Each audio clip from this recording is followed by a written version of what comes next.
Hello everyone, I am Suresh Machu, founder of Machu Clinic. So I am one of the member of American Academy of Micropigmentation. And as of now, we have treated 50,000 plus vitiligo clients successfully, and we have bring their actual skin color back.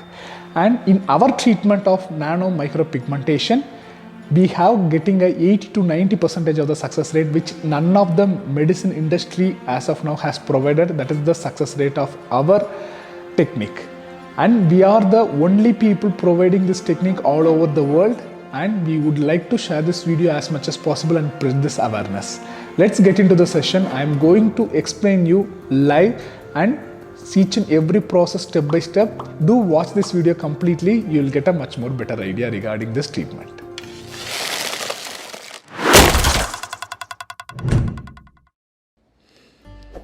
Hello everyone, I am Suresh Machu from Machu Tattoos. So in this video we are going to treat this vitiligo patch. So I'm happy to explain you each and every process of this vitiligo video. We are going to make it step by step process. So step by step, let's start to see.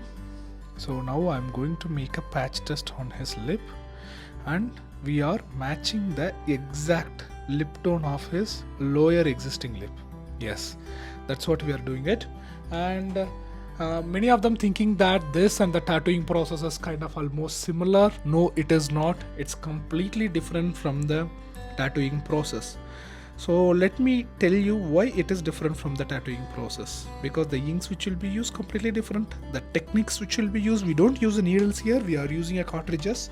As you can see the videos, there is no bleeding, there is no swelling. It's a complete smooth process. He sits like a rock, and he's thoroughly going through the process perfectly. So that is how perfect this process is. As you can see, it's getting better day by day. Yes, so now it might looks little reddish, small bleedings will be there, but once the process has been done, day by day it will start to heal, and it will start to give the exact output, and it will be match on your exact lip tone. So now we are trying to match this lower lip part to correct with that existing side of the lip, so that once got healed, it will be looks more natural. So it's almost going to end the patch test. As you can see, it's matching with his existing lip tone perfectly. So this down part we have done as a patch test. I'll meet you guys in the next video. Don't die nude.